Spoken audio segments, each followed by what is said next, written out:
Do you know, जब मैं छोटा था ना, 7th 8th क्लास में, तब मेरे को एक लड़की पसंद आई थी जो कि 6th क्लास की थी। And I tried my level best. मेरे से मुंह से कभी बात हो नहीं पाई, बट मैं दूर से देखता रहता था।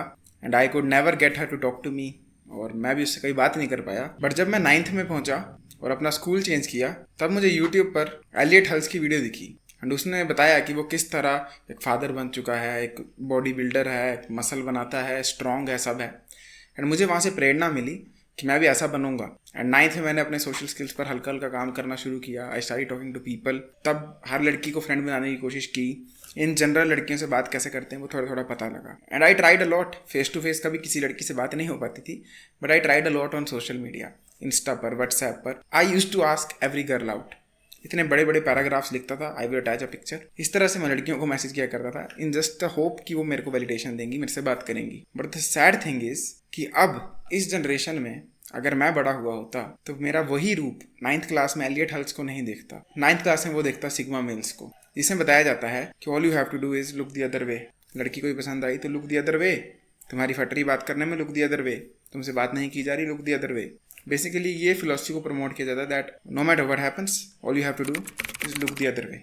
जस्ट इमेजिन अगर मैं इस तरह के एनवायरनमेंट में बड़ा हुआ होता और इन लोगों से प्रेरणा ली होती। बैड बिच, अल्फा बॉय, सिग्मा बॉय, उधर देखता हूँ मैं। I would have never developed my self. मैं कभी भी लोगों से बात नहीं कर पाता, कभी मेरा ये चैनल नहीं बड़ा होता। आज मैं जिस लविंग रिलेशनशिप में हूँ, मैं उस रिलेशनशिप में नहीं रह पाता। मैं कॉलेज में जो परफॉर्मेंसेस की वो नहीं कर पाता, कॉलेज में जो मेरे फ्रेंड्स बने वो नहीं कर पाता। एंड मैं 100% श्योरिटी के साथ कह सकता हूँ कि मैं अनहेल्दी होता, अनफिट होता, एंड मेरी लाइफ वर्थ लिविंग नहीं होती। द इशू इज कि आजकल के जितने भी ये सिग्मा मेल फिलोसफी प्रोमोटर्स हैं, आइकन्स हैं, जैसे कि टाइलर डर्डन, जैसे कि पैट्रिक बेटमैन, जैसे कि ब्रेकिंग बैड के करेक्टर, जैसे कि होमलैंडर, ये सब के सब लोग एक्सेप्शनली वेल बिल्ट हैं। इनका फेस बहुत खूबसूरत है, इनकी बॉडी बहुत खूबसूरत है, लंबे हैं, चौड़े हैं, गुड लुकिंग हैं। एंड अगर ये इन रियल लाइफ एग्जिस्ट भी करते होते जस्ट लाइक दिस, तो ये सक्सेसफुल होते, trust me, even by being sigma.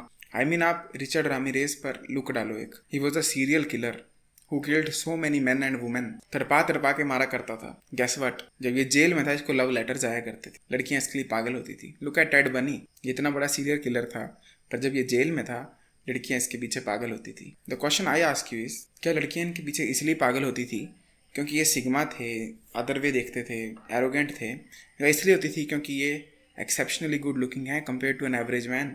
अगर तुम्हें लगता है ये अपनी पर्सनैलिटी की वजह से लड़कियों को आकर्षित कर रहे थे, then you are stupid. The only reason girls use to send love letters to them, लोग इनसे बात करते थे, एंड आज भी कई लोग इनकी डीपी यूज करते हैं चोड़ में, is because they were exceptionally good looking, exceptionally handsome. जब इनको एक आम रमेश, सुरेश, सईद, क्रिस्टोफर, गांव का लड़का देखता है ना, तो वो सोचता है कि all I have to do is behave like them. मुझे पैट्रिक बेटमैन की तरह बिहेव करना, मुझे टाइलर डर्डन की तरह बिहेव करना है। But guess what? Tyler Durden को ब्रैड पिट ने प्ले किया, पैट्रिक बेटमैन को क्रिश्चियन बेल ने प्ले किया। Do you look like Christian Bale? Do you look like Brad Pitt? No you don't. To make below average, unfit, unhealthy Instagram के डैंकर हो, जो कि इन करेक्टर्स की एडिट्स को देखता है, इन करेक्टर्स की बिहेवियर को देखता है, एंड उनको कॉपी करने की कोशिश करता है। Sadly it does not work like this. Unless you are as good looking as them, तुम इनकी पर्सनैलिटी कॉपी कर लाइफ में बिल्कुल भी सक्सीड नहीं कर पाओगे, and you will and up becoming lonely, loveless.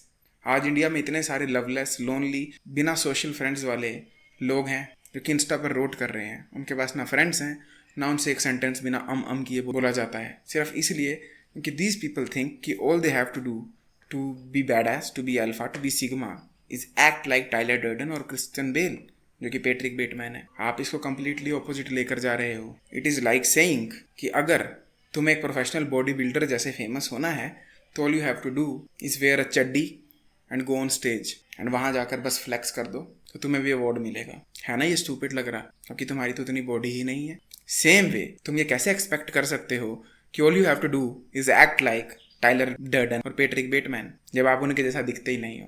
Late us come to the second point. Tyler Durden, Patrick Bateman, इन करेक्टर्स को जिसने भी बनाया है, all they have said is कि अगर आपको मूवी देखने के बाद ये करेक्टर्स अच्छे लग रहे हैं तो आपने मूवी ही नहीं समझी, क्योंकि ये करेक्टर्स डायरेक्टर्स ने, राइटर्स ने इस हिसाब से लिखे हैं कि आपको बताया जाए कि ह्यूमन की वर्स्ट फॉर्म क्या हो सकती है, वो किस तरह सोसाइटी को तबाह कर सकता है, वो किस तरह अपनी मेंटल इलनेस को फिजिकल फिटनेस से ढक सकता है। वो किस तरह एक सीरियल किलर हो सकता है और उसको लग सकता है कि वो सुपीरियर है। Yet still the very fact कि इंडियंस, पाकिस्तानी, श्रीलंकन्स, हम सब इंस्टा रील्स पे इन लोगों की वाह वाह कर रहे हैं, इनको देख रहे हैं, खुश हो रहे हैं, इनको कॉपी करने की कोशिश कर रहे हैं, is messed up on so many levels. क्योंकि ये कैरेक्टर्स लिटरली इस तरह लिखे गए थे कि इनको देख के आप कभी इन्हें फॉलो ना करो। इट इज लाइक कि आप रामायण देखने के बाद रावण की तरह बनने की कोशिश करो, क्योंकि आप एक बेवकूफ आदमी हो और आपको लग रहा है कि रावण अच्छा कैरेक्टर था। आई डोंट थिंक इंडिया में मैक्सिमम लोग जो ये सिग्मा रील्स देखते हैं, मीम्स देखते हैं, इन्होंने ये मूवीज भी देखी होंगी। एंड अगर देखी होंगी तो आई डोंट थिंक कितनों को ये मूवीज या इनका मैसेज समझ भी आया होगा। एंड इसीलिए बार बार ये character studies, character biographies, Patrick Bateman और फाइट क्लब वगैरह जो हैं, इनको देखकर हम लोग इनको बार बार कॉपी करने की कोशिश करते हैं, जबकि the message was completely opposite. They were not meant to be copied, they were meant to be despised. हमें उनसे नफरत होनी चाहिए वो मूवी देखकर। लुक, आपको ये बात को अपने दिमाग में घुसाना पड़ेगा। In this world there are many many things जो कि हर बंदे में डिफरेंट होती हैं। जिस तरह कोई बंदा है वो नेचुरली सिंगिंग में गिफ्टेड है, कोई बंदा है वो नेचुरली IQ में गिफ्टेड है, कोई बंदा है नेचुरली मसल्स में गिफ्टेड है। सेम वे उसके ऑपोजिट भी हैं। कोई बंदे हैं जिनका IQ अच्छा नहीं है, कोई बंदे हैं जिनका मसल अच्छा नहीं है, कोई बंदे ऐसे हैं जिनकी सिंगिंग अच्छी नहीं है। And what do we do? अगर हमारा मसल अच्छा ना हो, सिंगिंग अच्छी ना हो, we practice and we improve, we try our level best. हम जितना बेटर हो सके हम उतना बेटर होने की कोशिश करते हैं। But time and time again हम लोग ये बात को भूल जाते हैं कि our social skills, our ability to handle relationships, our ability to bond with other people is also a skill. जिस तरह बॉडी बनानी पड़ती है अगर नहीं हो, सिंगिंग सीखनी पड़ती है अगर नहीं आती हो, सेम वे आपको सोशल स्किल पे प्रैक्टिस करनी पड़ेगी अगर नहीं आते हैं। It is not cool to say मेरा मन नहीं करता किसी से बात करने को, I am alpha. No, it is like मैं जिम नहीं जाऊँगा, I am a fatty. Why are you being proud of being a fatty? It is unhealthy. You will die of heart attack early in life, तुम्हारे को diabetes हो जाएगी। Same way humans are supposed to be social creatures. Researchers prove अगर आपके पास एक loved one या happy family नहीं है, you will die early, you will get depressed more, you will get sad more.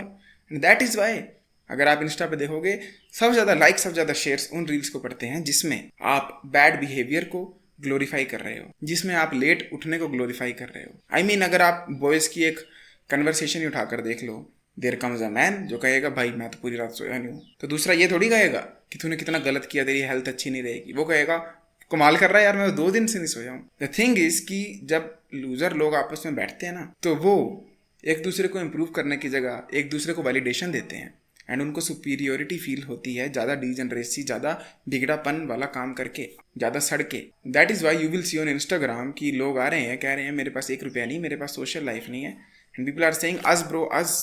That is why जो वो भैया थे जिनकी वीडियो वायरल हुई थी कि he does not have any friend और ये वो, उनके कमेंट सेक्शन में सबसे बड़ा कमेंट ही ये था, सबसे लाइक्ड कमेंट ही ये था, जहाँ पर लोग कह रहे थे us bro us, we are also the same. Because people start feeling a sense of belonging. क्योंकि आम बंदा उनको भाव देने से रहा, आम बंदा उनके साथ एसोसिएट होने से रहा। क्यों कोई किसी रोटर के साथ एसोसिएट होगा? क्यों कोई किसी बिना डिसिप्लिन वाली लाइफ जीने वाले बंदे के साथ एसोसिएट होगा? हैप्पी हेल्दी लोग तो नहीं होंगे, तो कौन होगा? Absolute डीजनरेट्स।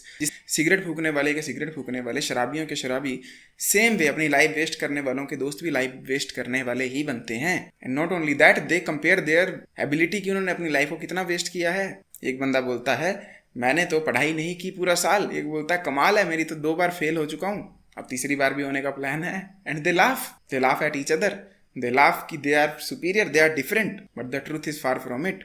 They are neither sigma, ना ही वो सुपीरियर हैं, दे आर क्लाउन्स जो कि अपनी लाइफ को डिस्ट्रॉय कर रहे हैं। Time is moving extremely fast. मुझे पता नहीं लगा 2019 से 2023 कब आ गया, वेराज 2009 से 2013 सोचता हूँ तो ऑलमोस्ट 30 साल लगते हैं। दिस शोज कि as you grow up the time moves extremely fast. The fact ही हम इस उम्र में 20-20 साल की उम्र में इस तरह अपने समय को कंपैरिजन करके वेस्ट कर रहे हैं कि तूने कितना वेस्ट किया, मैंने तेरे से ज़्यादा किया, मैंने कितना किया, तूने मेरे से ज़्यादा किया, us bro us. This shows how effed up our mentality right now is, and that is why we are extremely lonely. ये जो इस वीडियो की थंबनेल है ये कहाँ से इंस्पायर्ड है? ये उस मूवी से इंस्पायर्ड है, उस करेक्टर से इंस्पायर्ड है जिस करेक्टर के पास एक गर्लफ्रेंड तक नहीं है और वो फ्यूचरिस्टिक वर्ल्ड में, डिस्टोपियन वर्ल्ड में फंस चुका है। एंड गेस व्हाट, इस करेक्टर पे सबसे ज़्यादा मीम्स बनती हैं, सबसे ज़्यादा रिलेटिबिलिटी वाली एडिट्स बनते हैं। I am literally Ryan Gosling भाई। By the way Ryan Gosling इस बंदे का नाम है जिससे ये थंबनेल इंस्पायर्ड हुई है। Why? क्योंकि we are trying to copy his personality, but we don't know Ryan Gosling in real life is a happy, healthy man, जिसके फ्रेंड्स हैं, जिसकी गर्लफ्रेंड्स होंगी, एंड वो अपनी लाइफ को एंजॉय कर रहा है just like a normal human being, but हम नहीं कर रहे हैं। And we should take this seriously. हमारा जीवन हर दूसरे सेकंड में खत्म होता जा रहा है, बट हमें इसकी भनक तक नहीं है। हम एब्सोल्युटली खुश हो रहे हैं इस चीज़ को सोचकर कि ब्रो मेरी आज दिन तक गर्लफ्रेंड नहीं बनी, ब्रो मैं तो सड़ता हूँ बेड पर, bro a.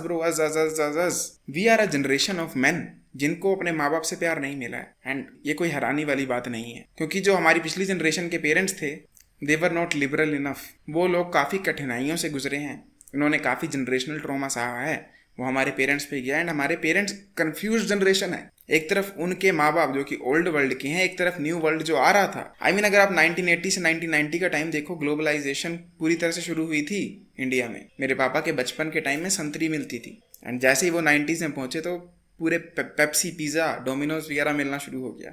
They were suffering from a rapidly changing world, and उस वजह से हमारी अपब्रिंगिंग उस लेवल पे नहीं हो पाई जिस लेवल पर होनी थी। द पेरेंट्स वर कंफ्यूज कि करना क्या चाहिए, क्योंकि उन्होंने अपने माँ बाप से सुना था सरकारी नौकरी इज द वे, पढ़ाई is the way, whereas the world is changing literally every year.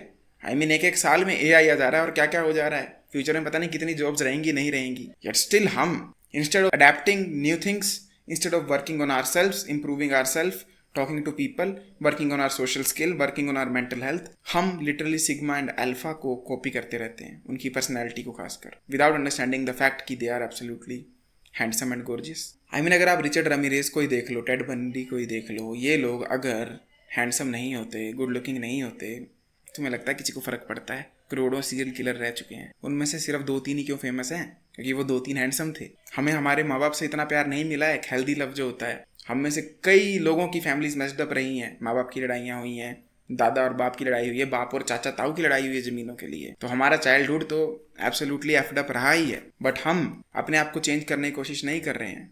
हम वही ट्रॉमा झेलते जा रहे हैं और उसको पिकअप करते जा रहे हैं, जैसे कि स्लीप ना लेना, खुद की सेल्फ केयर ना करना, अपने ऊपर वर्क ना करना, खुद को सिग्मा अल्फा के साथ एसोसिएट करना। एंड ये कैटास्ट्रोफिक चीज़ें लेकर आएगा सोसाइटी में। आई हैव फ्यू कजिन्स जो कि 25 ईयर्स ओल्ड हैं, देवर नर्ड्स। मैं तो सही समय पर 19 साल की उम्र में इस नर्ड वाले लाइफस्टाइल से बाहर निकल गया, गेमर लाइफस्टाइल से निकल गया, but they're still stuck and now they talk to me and they are absolutely confused in life कि अब करें क्या। जॉब में लग चुके हैं, they don't see girls, they never had girlfriends, they never had real friends, उनके real friends भी नहीं है। एंड इशू पता क्या है, अगर तो बंदे को ना ये चीज़ बुरी लगे ना तो he will fix it, but जब उसको पता ही नहीं है या वो सुपीरियर फील करता है उसी कैंसर को लेकर, तो वो प्राइड में जिएगा कि हाँ मैं तो कैंसर वाला बंदा हूँ। Same way there are so many men जो कि सोशल लाइफ एफ्ड अप है, फैमिली लाइफ एफ्ड अप है, कोई दोस्त नहीं, कोई गर्लफ्रेंड नहीं, कोई मेल फ्रेंड भी नहीं, बट क्योंकि उसे सुपीरियर फील होता है वो इंस्टा कैरेट्स देखकर, जहाँ पर सब लूजर्स एक साथ एक दूसरे को वैलिडेशन देते हैं, मैंने 4 बार मुठ मारी, मैंने 6 बार मारी,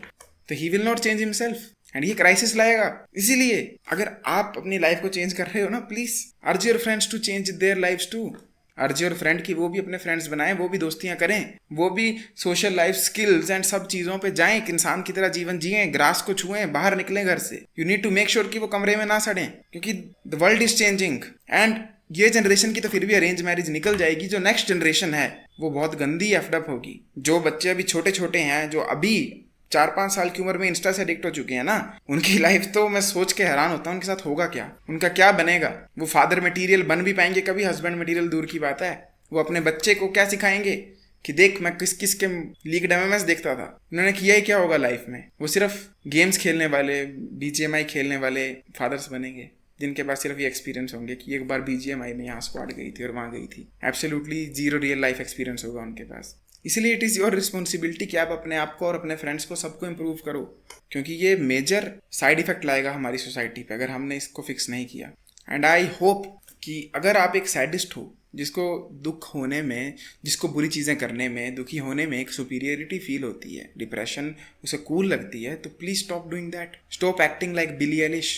स्टॉप लिसनिंग टू दीज खड़ा हूँ आज भी वहीं रील्स, जहाँ पर ग्लोरीफाई किया जा रहा है मजनू बनना, जहाँ पर ग्लोरीफाई किया जा रहा है एक बंदी के पीछे 10-10 साल बर्बाद करना। Stop it, move forward in life. There are thousands of things to do in this world, do them, learn them. Social skill पे वर्क करो, अपनी फिजिकल फिटनेस पे वर्क करो, एंड इस बैड लाइफस्टाइल को, लेट सोने को, इन सब चीज़ों को ग्लोरीफाई करना बंद करो। अदरवाइज चुटकी बजाकर लाइफ निकल जाएगी and you will not even understand हो क्या रहा है। Thank you for watching this video. I will see you next time. Till then as usual, to sweet everyone, जागते रहो।